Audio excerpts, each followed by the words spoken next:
Halo Invisible Peoples. Perkenalkan, nama saya Budi. Nama lengkap saya si Budi dari Goa Hantu. Buat yang belum tahu, saya itu nggak buta dari lahir ya. Saya butanya otodidak. Jadi 11 tahun yang lalu, saya itu belajar sendiri, nggak ada yang ngajarin, tahu-tahu berhasil. Pas sudah berhasil nggak bisa kembali. Nggak, jadi saya itu 11 tahun lalu itu mengalami kelainan mata genetik. Kata dokter itu biasanya kejadiannya karena keturunan. Tapi anehnya orang tuaku dua-duanya normal ya.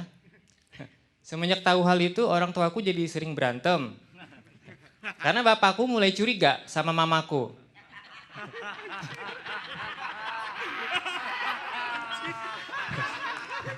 Mamaku juga mulai curiga ya sama dirinya sendiri. Tapi setelah kejadian itu berlalu, sekarang mereka berdua sudah berdamai. Dan mereka berdua sekarang sudah mulai curiga sama aku ya. Jangan-jangan aku bukan anak mereka. Dulu ya, sebelum aku buta, aku mikir kalau jadi orang buta itu akan sulit. Ternyata setelah aku jalanin jadi orang buta itu gampang kok teman-teman. Ya, semenjak buta aku jadi gampang sedih ya. Ya, sedih banget teman-teman. Saking sedihnya, pas pertama kali aku nggak bisa melihat itu, sempat aku nggak keluar kamar sampai 3 hari ya teman-teman. Bukannya apa ya, bingung nyari pintunya.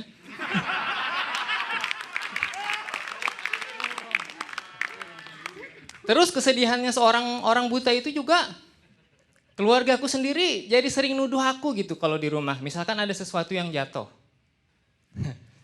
Ya, jadi yang paling aneh, waktu kakakku lagi nonton MotoGP. Pas balapan, Marquez jatuh. Yang dituduh aku. Padahal yang kujatuhkan Rossi, bukan Marquez. Ya, terus walaupun aku buta begini, alhamdulillah aku sudah menikah ya teman-teman. Ya, sekarang kalian percaya kan kalau cinta itu memang buta? Ya. Jadi aku dan istriku itu menikah, istriku modalnya cinta. Nah akunya modalnya buta kan. Bang Ajis sudah nikah bang? Oh, buta coba bang ya.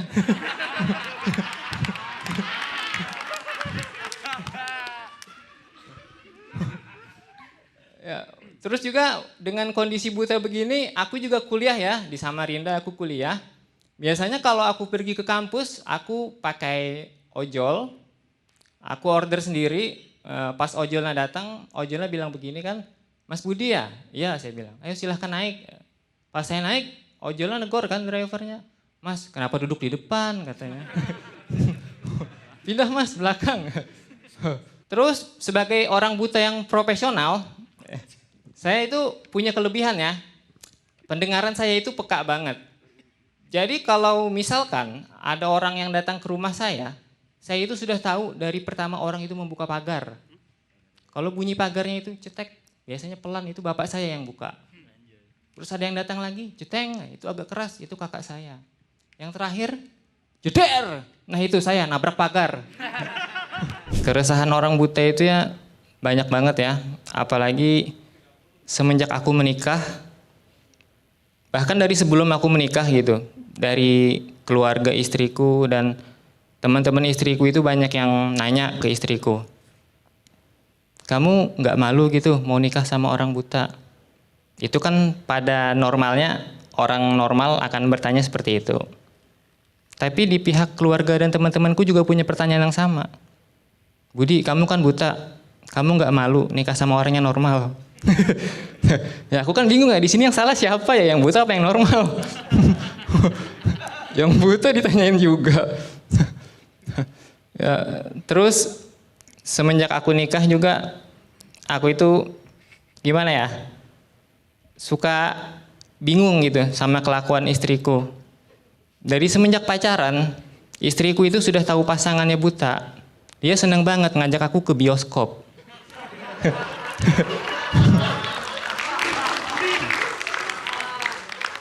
Ya, aku itu kesalnya bukannya apa ya, aku kan ke bioskop cuma denger ya, nggak lihat filmnya. Harga tiketnya sama.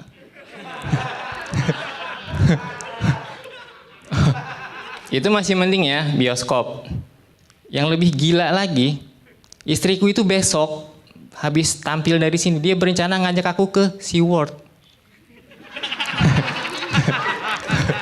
Ya, di SeaWorld itu kan ikannya kan nggak ada suaranya ya.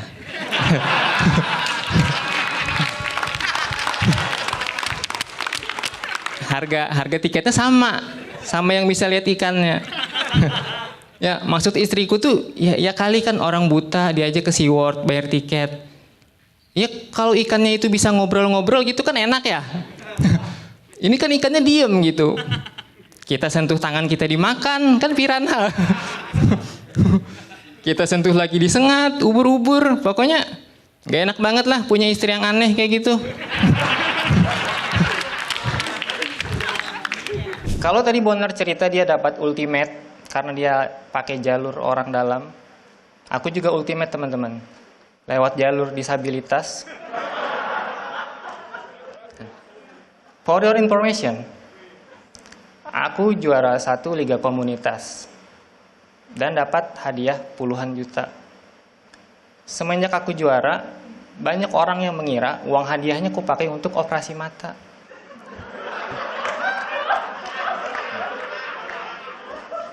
Enak aja. Aku buta, bukan goblok. Buta ini asetku, teman-teman.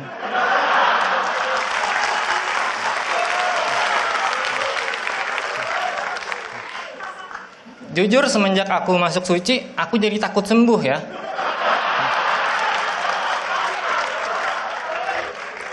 Karena nanti aku jadi nggak punya materi. Susah juaranya. Lagian juga uang hadiahnya udah kepake buat jalan-jalan ke SeaWorld.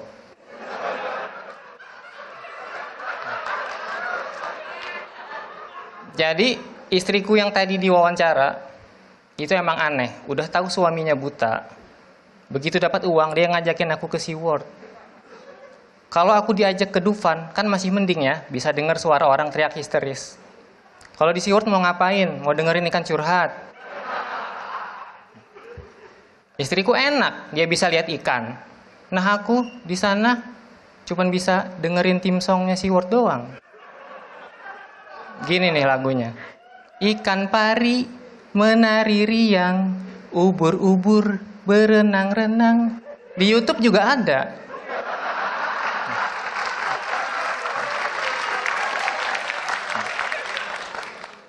Ya belum lagi pas di sana teman-teman, istriku nunjuk gitu, sayang di depan ada kura-kura. Ya, terus dia nunjuk lagi, di sebelah sana ada ikan piranha. Itu tuh di atas ada ikan pari. Ya kan buat apa ke SeaWorld? Di sini juga bisa.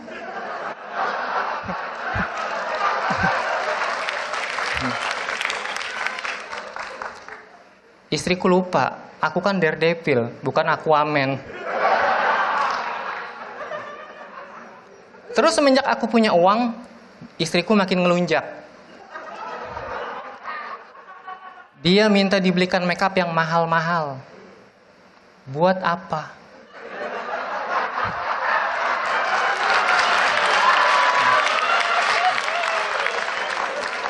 Percuma. Aku kan gak ngeliat juga. Tapi dia bilang, sayang ini makeupnya beda. Khusus buat kamu. Khusus buat aku pas kuraba, set. Beneran beda. Makeupnya timbul kayak huruf braille. Nggak terasa juga ya teman-teman, Suci sudah 1 dekade. Aku juga sudah 1 dekade butanya. Jadi sebelum Suci season pertama mulai, aku sudah duluan buta. Nah, jadi waktu itu mungkin Kompas belum kepikiran untuk bikin Suci, aku sudah kepikiran tuh buat buta. Visioner sekali kan. Jadi dari seluruh komika yang pernah ada di Indonesia, aku belum pernah lihat mukanya. Paling cuma dengar suaranya. Cuma Cing Abdel, komika yang pernah kulihat dulu. Karena aku sering nonton serial komedi Abdel dan Temon. Di situ aku suka banget tuh. Cing Abdel, waktu lagi monyong. Aku itu kesel banget ya sama orang normal yang suka ngatain kalau buta aku itu cuma gimmick. Jadi banyak banget orang normal yang ngatain aku gimmick. Salah satunya bahkan hampir seluruh peserta dari Suci X mengatakan kalau buta aku itu gimmick. Pertanyaannya itu orang mana yang gimmick sampai 11 tahun? Masa mereka bilang gini, Budi, kamu buta itu cuma gimmick kan, biar kamu jadi juara kan? Kalau itu cuma gimmick, aku buktikan ya teman-teman. Mana teman-teman Suci X? Aku ini sebagai komika Suci X, yang dipilih itu adalah komika yang berkualitas, bukan komika gimmick. Kecamkan itu.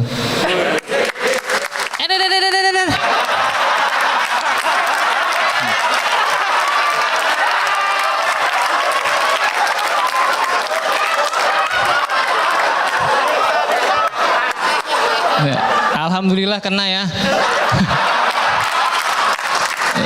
Di karantina teman-teman yang lain sibuk nulis materi, saya sibuk nyolokin mata.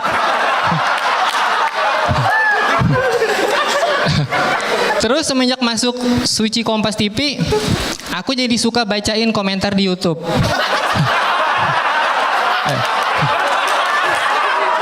Nggak ngebaca sih, ngedengar. Jadi komentar di YouTube itu ngeri-ngeri ya, lebih ngeri daripada komentar juri ke peserta Suci X. Pernah aku baca gitu komentarnya. Waktu di final Liga Komunitas ada yang komen, ih si Budi juara malah nangis. Terus ngeluarin air mata juga lagi. Ya kan orang buta juga orang ya. Kalau nangis pasti ngeluarin air mata dong. Masa ngeluarin huruf braille? Terus hurufnya dibaca sama orang buta yang lain. Tulisannya Hicks. Terus komentar yang lebih ngeri, ada yang komen gini, Budi kan masuk Suci X, ntar di karantina siapa yang mandiin, makein baju, celana, sepatu. Ya kan, aku kan buta ya, bukan lumpuh gitu maksudnya. Kalau cuma mandi gitu kan ambil air cus, masih hafal. Terus juga aku bisa ngelakuin itu sendiri. Buktinya nulis materi aja aku bisa teman-teman. Bacanya yang nggak bisa.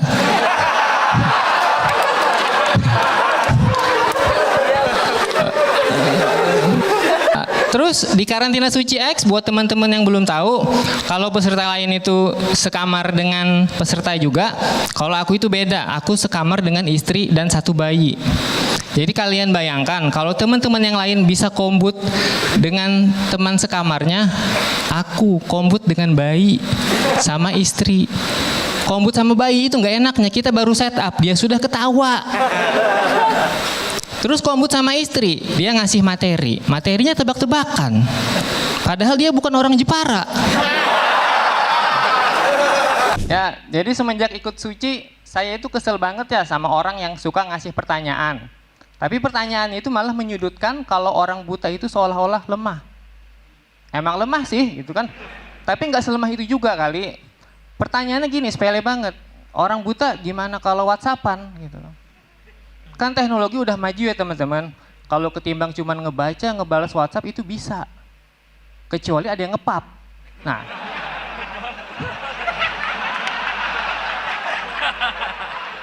Kalau ada yang ngepap, itu baru harus nanya istri dulu. Yang ini apa fotonya?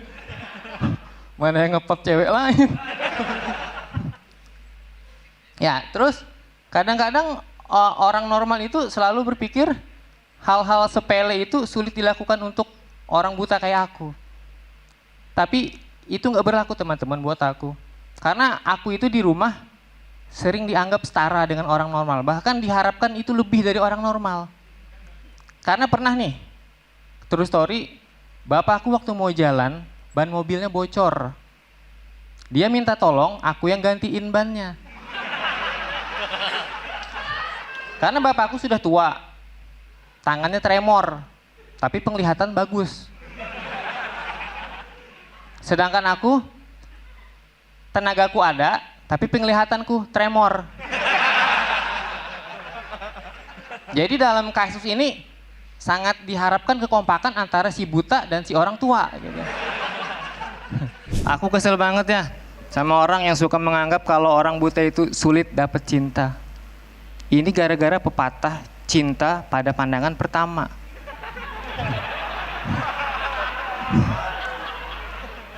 Nggak bisa tuh aku sama pepatah ini. Karena pandangan pertamaku itu buram. Tapi dulu sebelum menikah teman-teman, aku itu playboy. Mantanku banyak. Emang kayak Yono. Sering ditolak cewek. Yon, udah nggak buta. Jomblo. Hidup lagi. Mending buta, Yon. Ini bukannya mau sombong ya. Aku itu setiap nembak cewek selalu diterima. Bukan karena apa? Bukan cinta, tapi iba. Lagian mereka nggak bisa juga nolak aku dengan kata-kata, Budi, kamu terlalu sempurna buat aku. Nggak bisa tuh mereka nolak.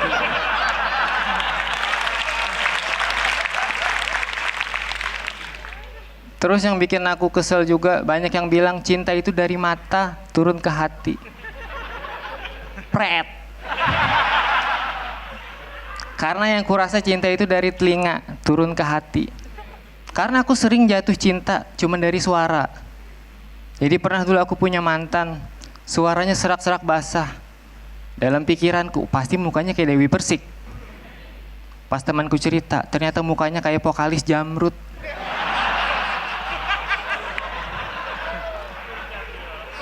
Iya, pantas dia sering nyanyiin aku. Ada pelangi di bola matamu. Pelangi apaan? Orang buram.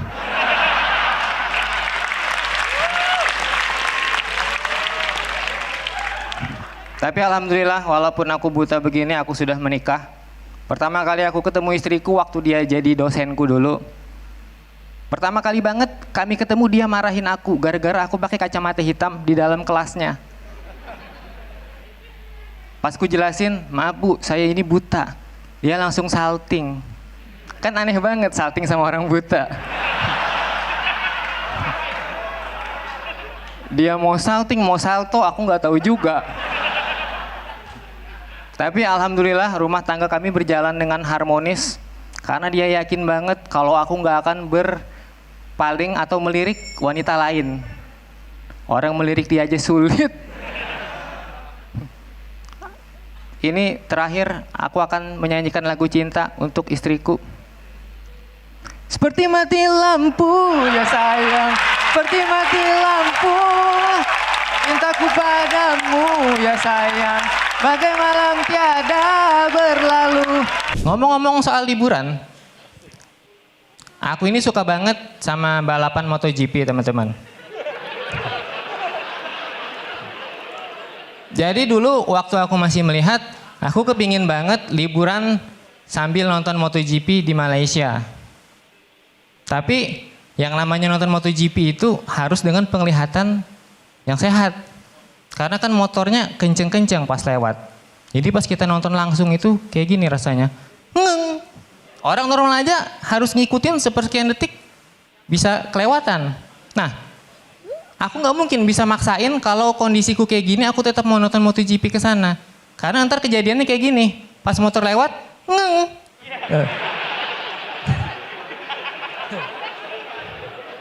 pembalapnya putar balik, salah katanya.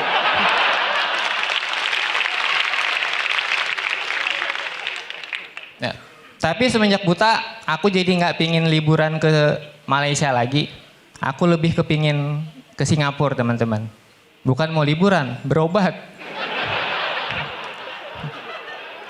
Terus ngomongin soal liburan, di Suci ini istriku kepingin banget ya teman-teman, aku itu bisa juara. Karena dia kepingin liburan ke Bali, pakai hadiahnya. Kampret kan suaminya masih bingung nih, mikir materi. Dia sudah mikir liburan. Ya kalau hadiahnya uang, kalau hadiahnya mobil, Emang dia mau gitu ke Bali naik mobil, aku yang nyetirin. Bukannya sampai ke Bali, kebalik itu mobil. Ya. Terus ngomong-ngomongin soal pantai, aku pernah punya pengalaman sama istriku liburan ke pantai. Emang aneh tuh, udah tahu suami buta diajak ke pantai. Jadi pas di pantai, yang bikin aku kesel itu aku kelilipan pasir. Itu kan pada ketawa kan, nggak percaya ya orang buta bisa juga kelilipan. Yang namanya kelilipan itu nggak pandang bulu. Mau orang buta, mau enggak, tetap bisa. Gitu. Terus waktu di pantai itu istriku minta dibeliin es kelapa teman-teman. Sebagai suami yang baik, aku belikan es kelapa. Pas aku bayar, penjualnya nggak mau dibayar. Katanya nggak usah dibayar mas, tapi doain saya ya. Ya, dia minta didoakan banyak rezeki. Entah kenapa gitu ya. Orang berpikir orang buta itu doanya akan dikabulkan.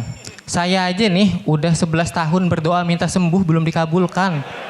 Bisa-bisanya dia baru kenal minta didoakan. Semenjak buta aku sedih banget ya teman-teman. Karena aku sudah nggak bisa menikmati makanan seperti dulu lagi. Dulu semua makanan itu terlihat enak di mataku. Tapi sekarang semua makanan itu terlihat sama. Sama-sama nggak terlihat. Jadi kalau aku pergi makan ke restoran, yang penting itu rasanya teman-teman. Karena bagi aku tampilan makanan itu udah nggak penting. Iya, sebab rasa tak pernah bohong.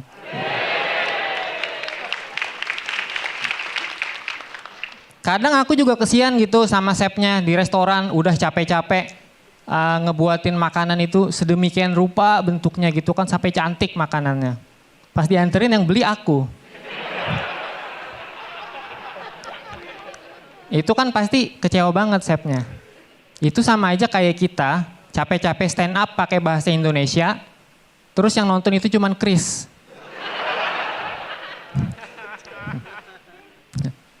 Ya, terus semenjak buta aku sering ditanya yang aneh-aneh ya. Ada aja yang nanya, Budi, selama kamu buta pernah nggak waktu makan kemasuk ke hidung? Udah jelas nggak pernah dong kalau ke hidung. Kalau ke mata pernah. Mana pas lagi makan sate kan? Makanya jadi begini ya teman-teman. Terus aku itu nggak pernah pilih-pilih soal makanan teman-teman. Yang penting makanannya itu nggak ngeribetin aku. Tapi pernah nih istriku ngajakin aku makan yang ribet. Dia ngajakin aku makan steak di restoran. Dulu sebelum buta makan steak itu biasa aja. Tapi semenjak buta itu jadi penuh effort teman-teman. Jadi lebih ribet. Kan harus pakai garpu sama pisau untuk motong dagingnya. Belum lagi harus ngarahin garpunya biar motong dagingnya itu pas. Soalnya kan bisa aja garpunya yang kupotong kan. Mana waktu itu sialnya aku dapat daging yang alot.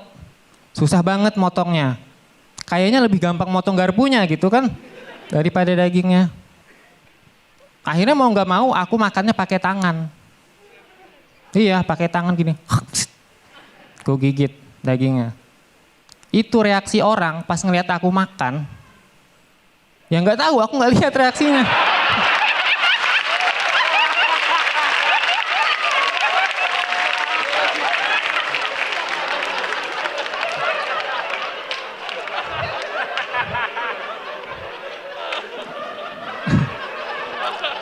Ya, selain hobi makan di luar, istriku itu juga hobi masak ya. Dan aku sering jadi kelinci percobaannya. Masakannya enak, tapi kadang-kadang lebih sering gak enaknya sih. Cuman aku gak mau ngomong itu sama dia, karena takut dia marah. Kecuali dia sendiri yang duluan sadar. Kadang dia bisa sadar, yang masakanku hari ini gak enak ya. Nah, ini yang kutunggu-tunggu. Istriku, kok bisa kamu punya hobi masak? Udah cukup yang mataku yang rusak. Jangan sampai pencernaanku juga rusak tuh. Terus kalau pergi makan keluar bareng istriku itu ya, aku suka was-was. Karena dia itu kalau pesen makanan itu suka random. Kadang-kadang kalau makanan nggak enak, dia tiba-tiba bisa nuker makanan di tengah-tengah kita makan. Iya, mentang-mentang suaminya nggak tahu kan. Jadi pernah nih aku makan ayam. Pas di tengah-tengah makan itu jelas-jelas tadinya ayam berubah jadi bebek. Terus pernah juga pas lagi makan bakso langganan. Aku hafal banget ya, isi bakso itu satu porsi ada 4 bakso sama 1 tahu. Pas aku sendok, baksonya cuma 3. Tahunya 2. Udah gitu satunya udah kegigit. Iya, semenjak kejadian itu aku jadi merasa cukup tahu tanam dalam diri. Tak usah kau ganggu makananku lagi. Ku tak mau lagi sayang. Di sini pasti banyak yang takut kalau ketemu setan. Lemah ya. Ya, aku udah enggak.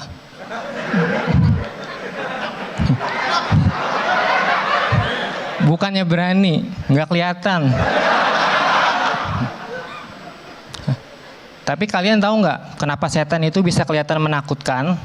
Itu karena ada 2 gabungan antara visual dan audio yang seram. Kalau salah satunya hilang, itu seramnya jadi nanggung. Contoh nih, misalnya ada orang ketemu setan, terus setannya ketawa. Hihihi. Ya, itu jadi seram karena ada visual dan audio yang jelas. Aku nggak bisa tuh kayak gitu, karena aku cuma bisa dengar audionya. Jadi misalnya aku dengar suara setan ketawa, aku nggak lari, karena bisa aja kan itu suara Bang Komeng yang lagi ketawa. Nah, kalaupun itu suara setan beneran, misal aku mau lari, udah pasti nabrak. Yang ada bisa-bisa aku jadi setan juga. Pertanyaannya, kalau aku jadi setan, masih buta juga nggak? Soalnya jadi orang buta aja susah, apalagi jadi setan buta.